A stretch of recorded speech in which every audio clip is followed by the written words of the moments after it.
रोवेले अपन बाबा जोड़ से बेजोड़ जी आहे कत में दान दिहनी दूसरे दहेज जी आहे तीसरे में धियावा दिहनी महलिया कईनी सुन जी। रोवेले अपन पापा जोड़ से बेजोड़ जी आहे कत में दान दिहनी दूसरे दहेज जी आहे तीसरे में धियावा दिहनी आंगनवा कईनी सुन जी आहे तीसरे में धियावा दिहनी महलिया कईनी सुन जी। जब बरियतिया सड़किया बीचे आइली जी आहे जाई पूछे अपन पापा से कहाँ देहबी स्थान जी आहे जाई पूछे अपन पापा से कहाँ देहबी स्थान जी। एक तमें दुआर दिहनी दूसरे खलिहान जी आहे दूसरे खलिहान जी आहे तीसरे बगीचा दिहनी बैठे बरियात जी आहे तीसरे बगीचा दिहनी बैठे बरियात जी। जब बरियतिया समियनवा बीचे आइली जी आहे पूछले आपन भैया से काई देबो जलपान जी आहे पूछले आपन भैया से काई देहबी जलपान जी।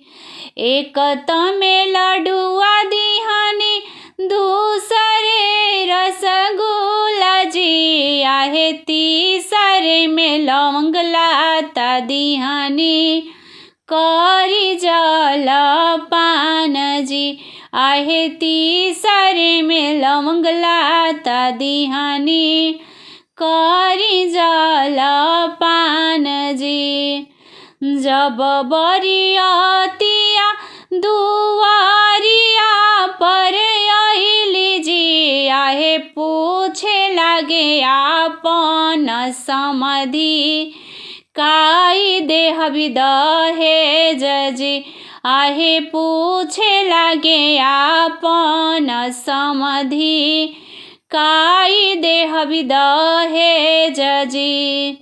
एक तमें गैया दिहनी दूसरे में कार जी आहे दूसरे में कार जी आहे तीसरे में लरिया दिहनी घड़िया समेत जी आहे तीसरे में लरिया दिहनी घड़िया समेत जी आहे तीसरे में लरिया दिहनी घड़िया समेत जी।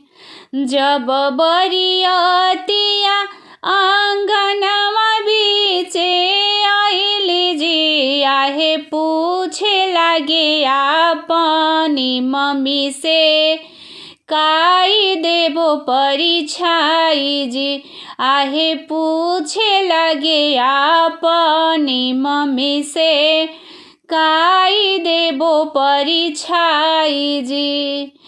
एक तमें रुपया दिहनी दूसरे में सोना चांदी जी आहे दूसरे में सोना चांदी जी आहे तीसरे में धियावा दिहनी आँखिया के तारा जी आहे तीसरे में धियावा दिहनी आँखिया के तारा जी।